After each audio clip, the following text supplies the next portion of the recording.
Chuck Summers, your host for Amplify. On today's episode of Amplify, we are going to talk about an issue or a topic that is not commonly discussed. So much of the conversations and content pieces that are shared talk about our marketing roles or our business development roles within our job descriptions. But oftentimes we are also asked to collaborate, or our job requires us to collaborate with other directors or leaders in other operational departments within the firm. Today, we have a veteran of the accounting marketing industry, Donna Erbs, who is with Anders and has been with Anders for a little over 17 years to really share her experience and her anecdotes of not only her time in the profession and evolution that she's seen, but also examples of her working with other operational departments and how that can really strengthen our own job, our own performance, but also the benefits can come from collaborating with others who have those strengths. So Donna, welcome to today's episode of Amplify. Thanks for sharing your time with us. Thank you so much, Chuck. It's my pleasure. And I thought this was a really interesting topic to go down, and made me take a little bit of a walk down memory lane of how I even got to Anders, because actually the person who is now the CIO, Teresa Stearns, who's our CIO here at Anders, is how I got here 17 years ago. And so we laugh a little bit about how over those 17 years, she's turned to a quasi marketer and I've turned into a quasi technology person. It's actually we just laughed about it last week. No, I love that. Well, Donna, many people within AIM are familiar with you, have met you. We were fortunate to hear you as one of the guest speakers at the AIM Summit just last month. But if you wouldn't mind, share a little bit about yourself, your history with Anders, your history in the profession, your involvement with AIM, so the listeners can get to know you a little bit better. Great. Well, thank you. So I have been with Anders 17 years. I've actually been doing accounting marketing for about 20 years. I worked as a PR firm and did actually work for one of our competitors before I got to Anders in 2004.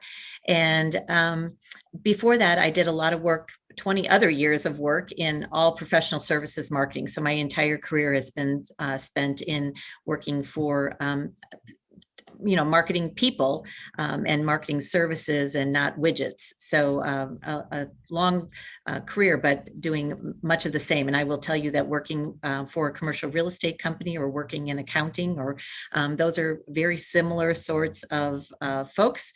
And so that's where I've spent my career. I've been a member of AIM since, I started being a member of AIM in 2006. I was the Marketer of the Year in 2012, which was really remarkable for me. And, over the recent years now, people from my staff, Lindsay Suleiman, Allie Bruning, have gotten much more involved in AIM than I currently am. And I think that's important because I got so many opportunities and I learned so many great people, and it really put me on a trajectory. And I think working with AIM and working within your association, if you are so fortunate to belong one, they can really be game changers and career changers. And I think it's really important that for the young people on my team to have that same opportunity that I did, and to build their own relationships and foster their own advisory boards, like I like to call them, with people that they can count on. No, and I agree with that. And I think obviously investing in the next generation is so important, and it's something that AIM considers important. You shared a little bit about yourself. Why don't you share a little bit about Anders as a firm? Great. So Anders CPAs and Advisors, we are a 250 person accounting firm, and we are located downtown St. Louis. You and I were just talking. At this time, we have almost 70,000 square feet on one floor, so everybody is here. Now we do have people working remotely, and we have people on flexible work arrangements and things like that. But we are on one office. I told you, it's like a football field. You can get your steps in just by walking around a little bit. So, but our most recent big deal is that we're a top 100 firm. We came in just at number 100 at $43.5 million. So something on my bucket list and very excited about. We have a pretty significant advisory practice. And that's been really exciting, getting into data analytics and growing our technology practice. And we brought on someone to head a talent division. We just brought in a person to head up our fractional CFO work. So that's been really exciting, watching us grow over the last last couple of years, of course, did a lot of money came in the doors through PPP and ERTC and our response to COVID. So that was also all sorts of remarkable. And so just a great place to work. We've won a lot of awards in that arena, and just a lot of outstanding, wonderful people that work here. Thank you for sharing that, and congratulations on Anders' achievement of reaching the top 100. That is definitely an achievement to celebrate. Let's jump into today's topic. So, as I mentioned in the introduction, many of, whether it's a podcast episode, whether it's an article in a magazine, whether it's one of the sessions at a conference, so much of what we do for professional development or on these talk about the job descriptions or the pieces of our job description related to marketing, whether that's content or website or really the day-to-day of our job, or whether that's on the business development side or pipeline or CRM, wherever it may come. But I think majority of the listeners and many people within the accounting marketing profession realize that a lot of what we do, or a fair amount of what we do, really is facing internally and collaborating, whether it's to benefit clients or the external, but a lot of times the internal initiatives, and it requires some collaboration with the internal stakeholders within our firm and other directors. Why don't you just talk a little bit about what is your relationship like with the other kind of operational directors at Anders, and how have those relationships evolved or developed over the years? So, I'm going to go back to Teresa. I'm going to start there just because she's our CIO, and she's the one that brought me to Anders all of those years ago. And we do laugh a little bit about sharing hats a little bit. So when we just launched a new SharePoint site, a new intranet, and it's called The Angle. And we were laughing a little bit because she said, Donna, I find myself asking, we need to tell people the why and the how. And she goes, I got that from you. And then I'll hear you on a phone call and you'll talk something that sounds very techie. And she goes, I know we're each talking at it from, 30,000 feet or whatever, but we certainly have grown to appreciate each other and what we can bring to the table and what each other's teams can bring to the table. And I think that when you have that sort of collaboration, so like, for instance, there's a young technology specialist here, and she's very into data analytics, and she's very into the client experience. And so when Macy and I talk, we talk about the technology side of it and the marketing side and how they work together. And those things happen because I have a great relationship with that technology team. And I think that those are so important. And just as it is with our COO, with Mike Stafford. So Mike and I talk a lot about budgets, right? We talk a lot about money. So we are looking at an expansion, and we're putting all sorts of marketing strategy behind that expansion, but it also takes a lot of dollars. So what does that look like if we were to open another office, or maybe to merge in someone that is not a local firm? Maybe they're a little bit farther away than what we would usually do. So when you can work together with people that are sitting in different C-suite positions or in different operational positions, I think it just really helps everybody to understand and what each other can bring to the table, and to look at it in a holistic viewpoint of how all of those different facets of the same thing can really make much better decisions for the firm when you have all of the information. Sure. That Donna, talk to us a little bit. How does that communication or that coordination happen? Is there a structured, weekly, monthly meeting? Is it just an office stop by? Are all kind of C-suite, offices located, next to each other? So how does that communication? Is it natural? Is it a little bit more intentional and structured? I'm going to answer with all of the above. Okay. So we do have, so everybody in the C-suite belongs to the management committee. So that would be the directors of like the tax and audit and advisory group, the managing partner, the head of forensics and litigation, and then the CIO, the COO, and the CMO. The marketing director also sits on that because marketing is just such a big deal here at the firm. But so we have management committee meetings that talk about the firm as a whole, and we talk about issues that would impact the firm, and each of those different facets reports in of, and just gets to have an opinion and just gets to have a conversation about what, how we think that would impact the firm. With lots of those meetings happened. Usually they're once a month, but they happen more frequently, obviously during COVID, because we were looking at how do we best manage the firm when everyone goes home to a remote workforce? How do we best manage keeping all the balls in the air? How do we manage the marketing functions and the HR functions? I think I failed to say that the HR director also sits on that committee. But I think that those are really critical meetings that we have, and now we're back to having them in person, which is all sorts of wonderful in my book, because you can, there's just a lot of good that happens when people come together. But then we all sit not exactly together, but in very close proximity to each other. And just a lot of it occurs just organically too, just a stop by or a scheduled meeting, or and the really great thing is that the practitioners here too. So we are all involved in the strategy of the firm. And so, for instance, I talked about the growth committee that I sit on, and all those, and people from different facets of the operations also are involved in that committee. So just the other day, I was with people from technology. I was with people from finance, and we were talking all about that. The same thing happened with the crisis impact team. We were able to reach out to people that were in operational parts of the firm, of how that impacted them and what they could bring to the table. I think technology was a huge piece of that, because they had to react so quickly when the remote workforce went home, and then HR and marketing had to fill in a lot of gaps too. So I would say that it's purposeful, and it's a lot of stop bys, because quite frankly, we've kind of also become friends as well as colleagues. And obviously that good rapport and that collaboration, that working relationships obviously makes it easier and more natural to work together. You just provided some examples.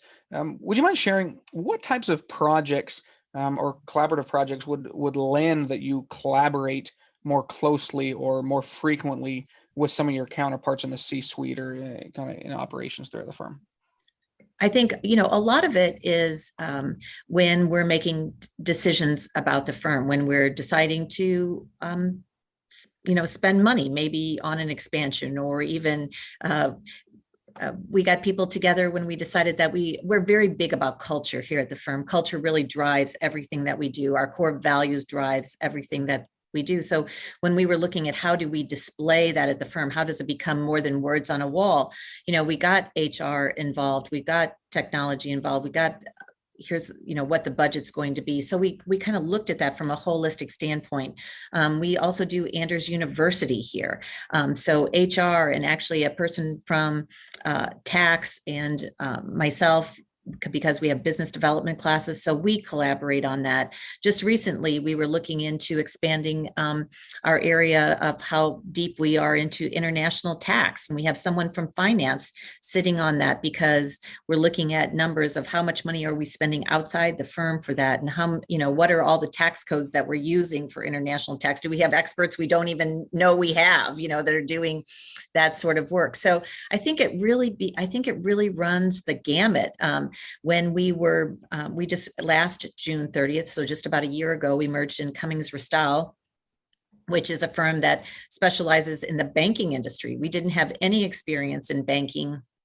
Really prior to this, we did some broker dealer work and some financial institutions, but not community banks. That really wasn't a niche area for us. And now it's a big niche area for us. But that took everybody from what can we do from a technology standpoint? When we're bringing these people into the firm, are they going to be working remotely? What does it look like? Because they're coming from a small firm and now they're going to a firm of 250 people. So there's going to be orientation that needs to happen. And there's going to be some, just the idea of moving from something small to something much larger. What does that look like? How can we help them to do that the best? What feet do we have on the ground that we need to employ to make this a smooth transition?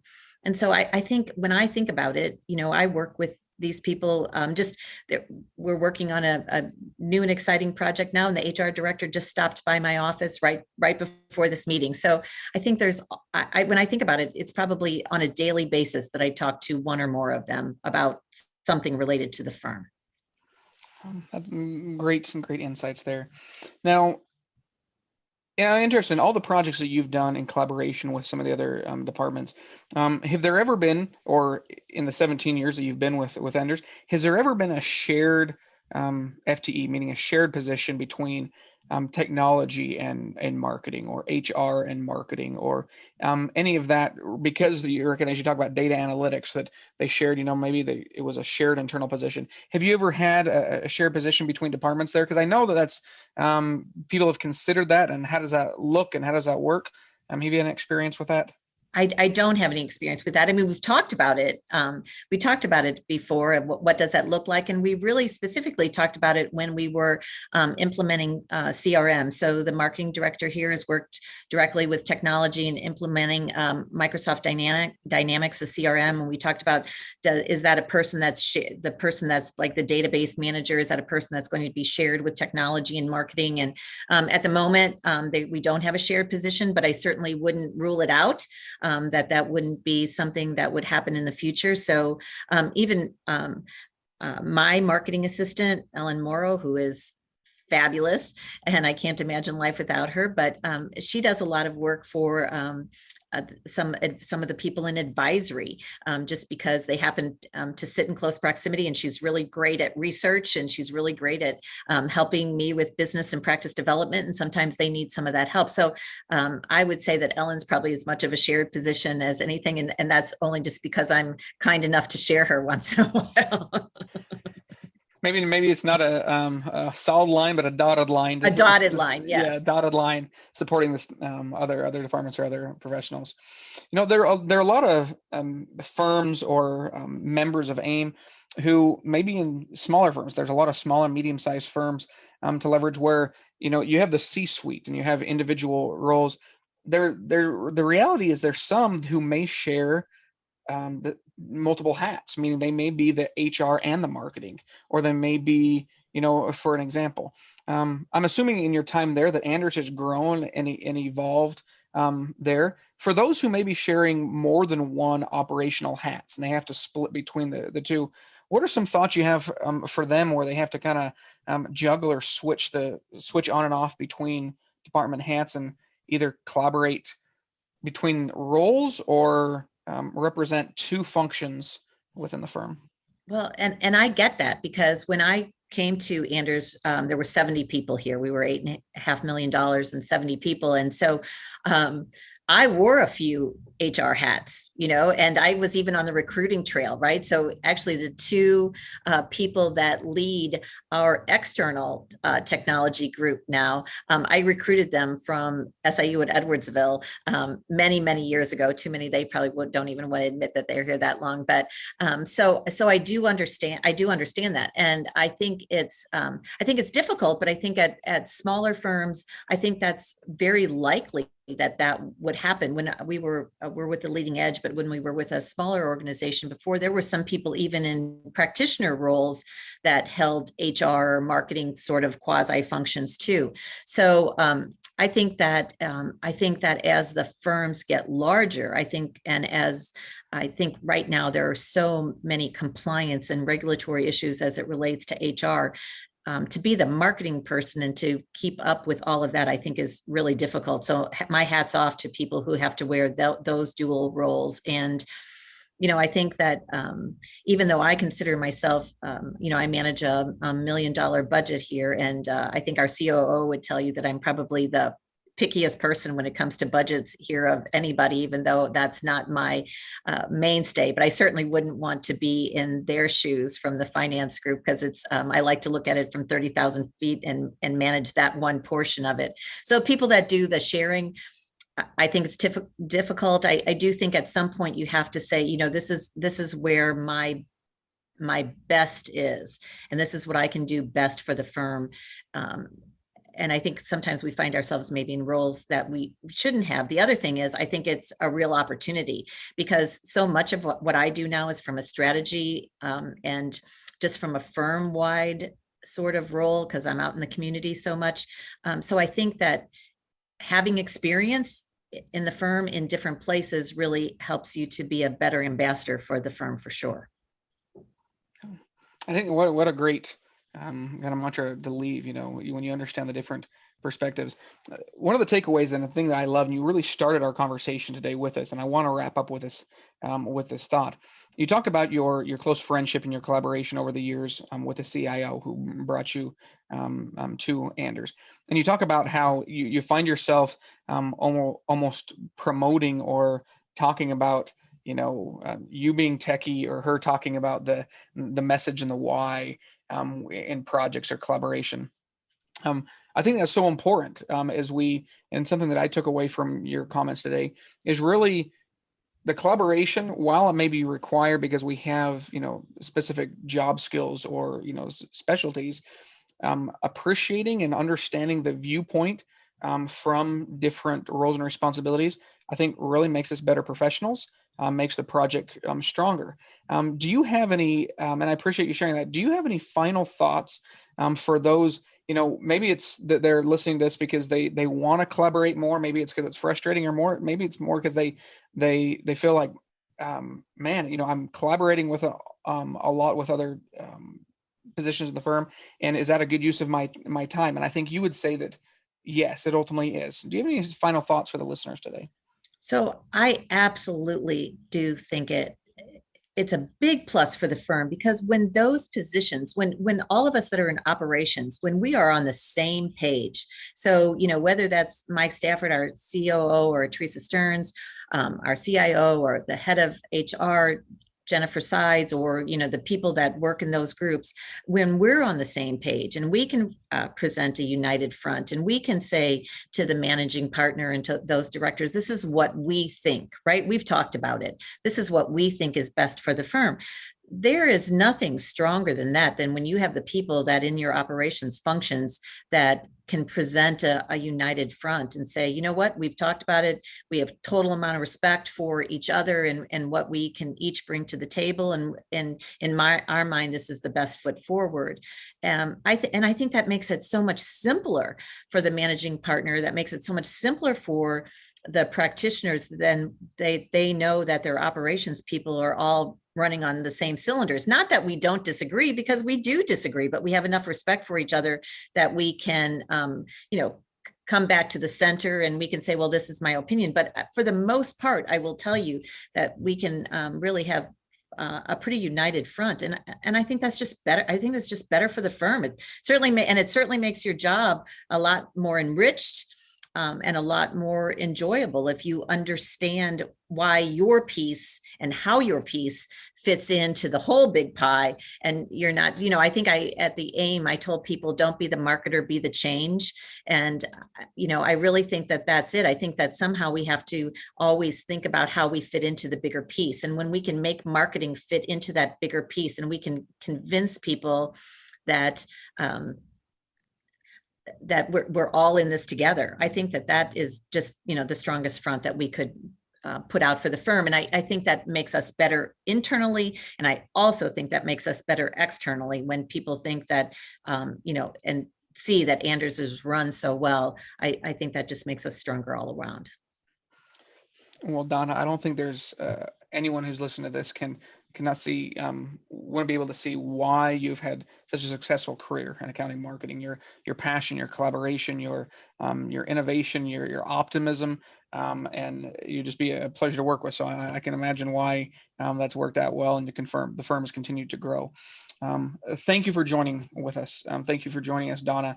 Thank you for those who have listened to us today in Amplify's episode.